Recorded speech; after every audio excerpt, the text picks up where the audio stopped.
Welcome to the Realizations Podcast. I'm Andrea Gordon, your host, and I'm excited to explore the world of real estate with you. In a world where perceptions often overshadow reality, Realizations seeks to redefine what it means to be a realtor. Join me as we peel back the layers of the industry, uncovering inspiring stories and celebrating the good in real estate. Whether you're a homeowner, a fellow realtor, or simply curious, this podcast is for you. Welcome to Realizations, where perceptions meet reality. Let's dive right in.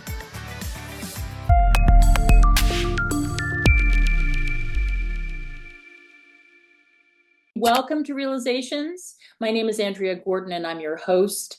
I'm in Berkeley, California. I'm a 27-year veteran in the real estate industry as a realtor, and Realizations is the podcast where we talk about what is really involved in real estate. Hello, welcome, Reed Sircy. I'm so happy to see you come on the show, and you're in Nashville, Tennessee. Thank you for coming today. Yeah, appreciate you having me. Excellent. So I wanted to talk with you about real estate in Nashville and what goes on when you are a realtor in Nashville. I'd love to hear about your history, how you got into real estate, what you do, what a typical day for you looks like. Have at it. Oh man, it's a broad option. So it looks drastically different from every single day. I mean, I know that you probably have some of the same craziness. I think that our job seems to be very seasonal. And so in the winter months, oftentimes it's kind of a season for me to reflect, kind of catch up, have a little bit more quality time. Mm-hmm. And then especially in the summer months, we're running really hard. You know, oftentimes on the weekends doing open houses, showing properties. You know, there's usually one or two nights a week where my fiance will come home and I'm sitting there on the computer making phone calls, and I might be there until 11 o'clock at night. Yep. There are also fantastic days where I'm out maybe playing for like a golf fundraiser and kind of out there meeting people and hanging out. There's a wide variety of things that I think that most people have in their mind, that real estate is so amazing because you get to create your schedule. And we do, but the schedule is created for us and we get to follow that schedule. Right. Yeah. So it's a fantastic job. I love it. I've been in the industry now almost 10 years. But it is very much, you just deal with what comes in and you take it on head first. And it's a lot of problem solving, right? Yeah, it's a lot of problem solving. And it's also like you go on vacation and you have one of your friends that says, hey, we need this. And that's when you work, because you don't get to quite pick and choose as much as you'd like.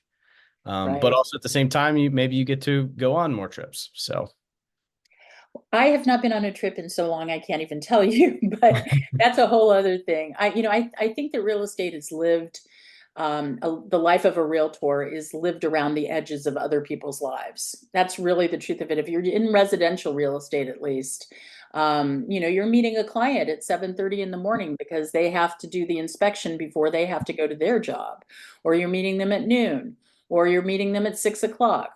Or you're talking to them at 8 o'clock at night, or you're talking to them at 11 o'clock at night. People don't realize how full service really is when you're a realtor. Yeah, that's the truth.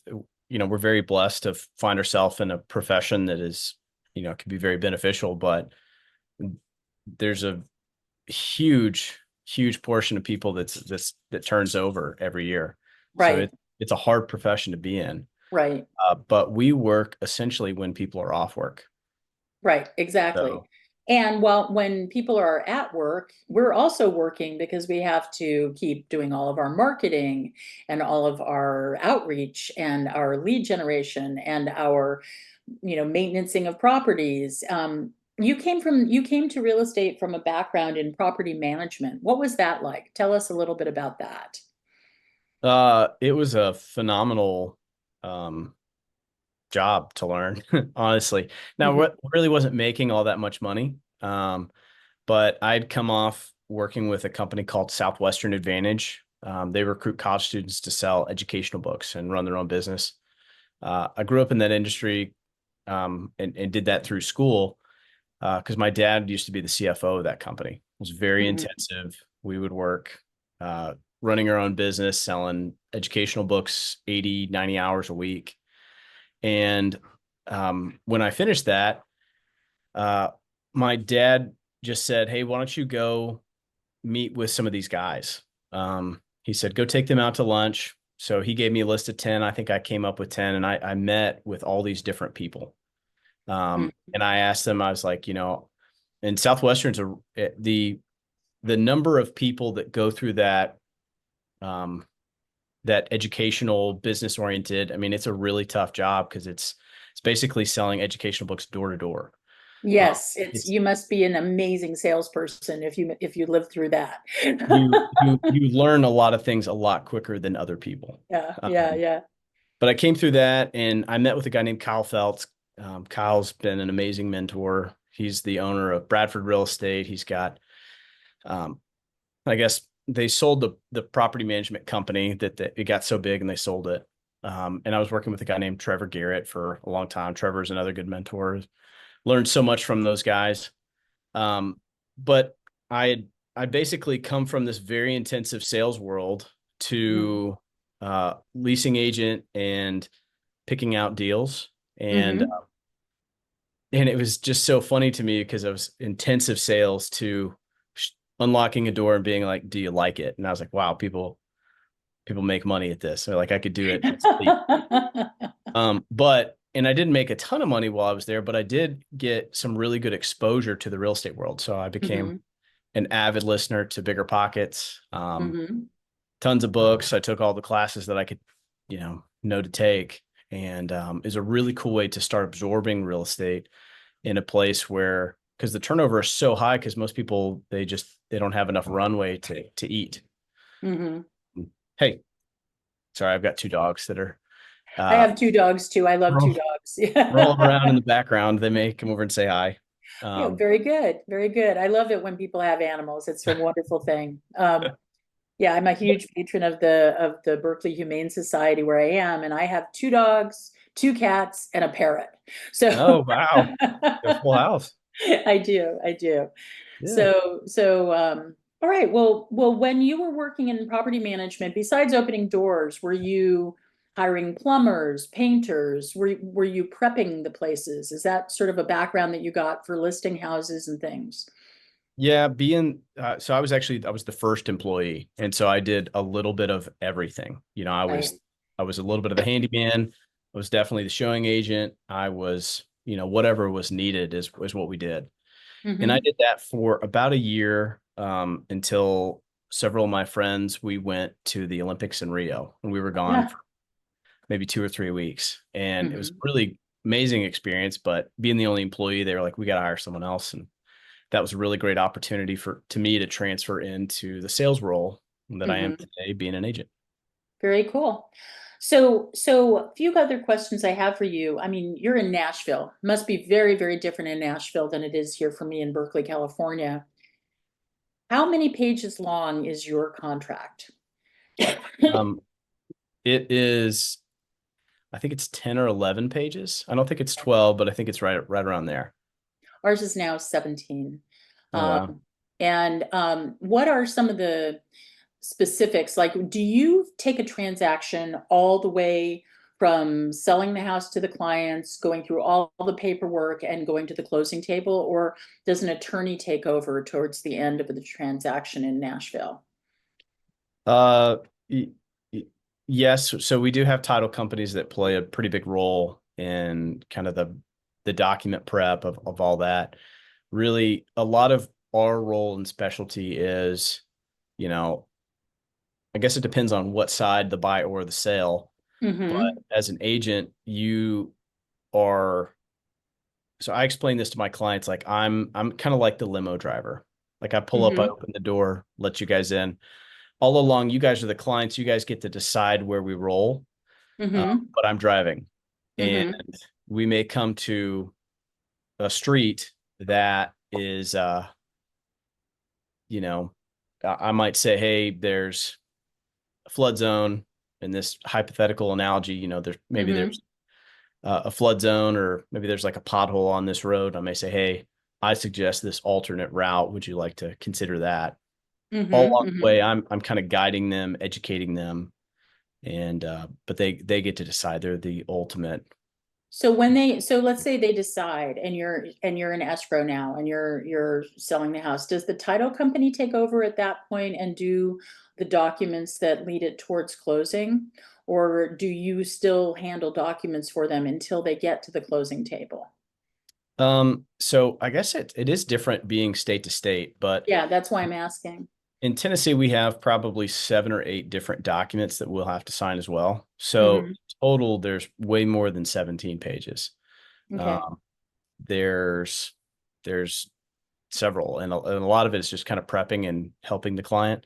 So it's Hmm. probably very similar. If we're buying the property, we'll negotiate offers, kind of go back and forth. A lot of Hmm. that is really the gut instinct of telling you like where we should push and where we should pull back. Hmm. Hmm. Knowing how good the market is, how good the house is, the level of Hmm. competition. There's a Yeah. huge difference. So there's a Multiple lot offers. of very, very specific stuff that you do in order to get a transaction across the finish line, it sounds like, Yeah, just like here. definitely. And And we have like probably more common for us is we probably have more termites than you guys maybe in California because of our heat and because, humidity. yeah, that was another question I had. What about point of sale ordinances? Are there any that where at the close of escrow, in our area, for example, the sewer line has to be free and clear of debris to where it meets with the city line, or else the deal can't close. Um, or we also have sidewalk ordinances where a sidewalk has to be free and clear of trip hazards, or else the deal can't close. Do you have anything like that in Nashville? Not quite like that. A lot of that might be more on the development world. We Mm-hmm. have um, Nashville, Tennessee is a bit more conservative people, I Mm-hmm. guess you could say Mm-hmm. financially. We see a lot of Californians that are trying to escape Mm-hmm. the chaos and craziness that you guys have going on over there. Right, right, right. A lot of really great things with California, but so we are probably one of the lowest taxes that you could probably find. That's the next question I was going to ask you. What are the property taxes in Nashville, Tennessee? It's a lot more affordable. I don't have the specific number, but I could say probably like a $500,000 house, you might pay, maybe 25, maybe $3,500 a year. So, Okay. Yeah, my own house, I'm paying $20,000 a year in property taxes. yeah, which That's, is yeah, probably one of the reason that we are recruiting so many of you guys.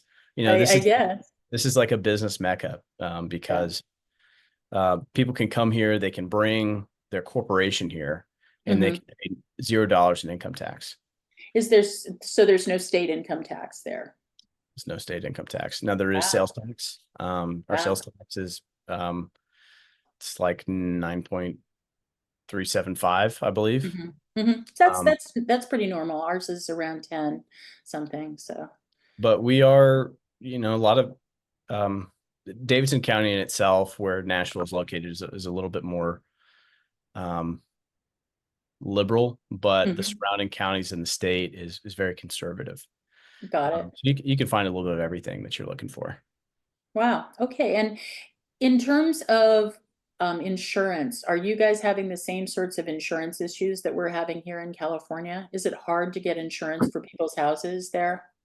No, no, it's not hard at all. Wow. You have a Okay. lot of people that are wanting to sell you insurance.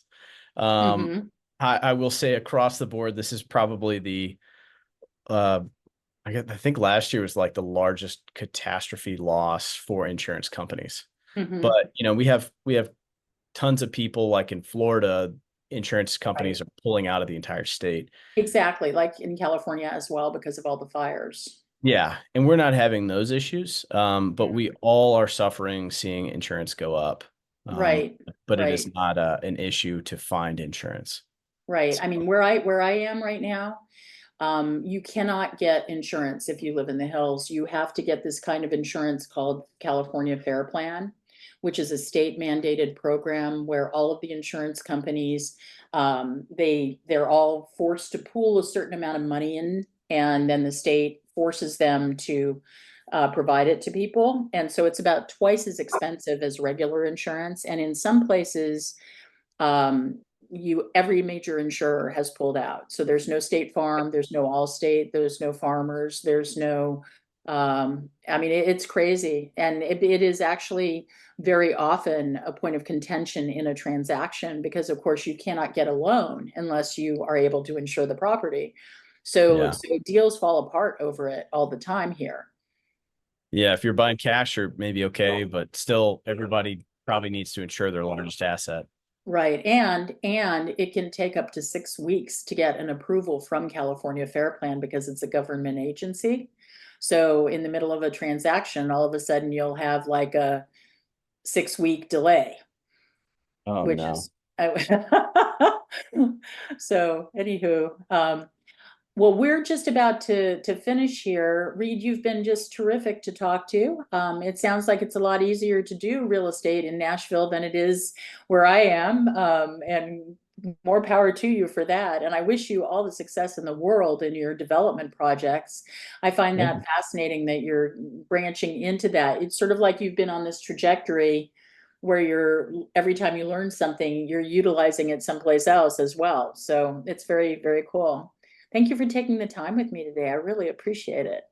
Yeah, of course. All Happy to right. be in. All right. Take good care. Thank you. Thanks. Bye. Bye.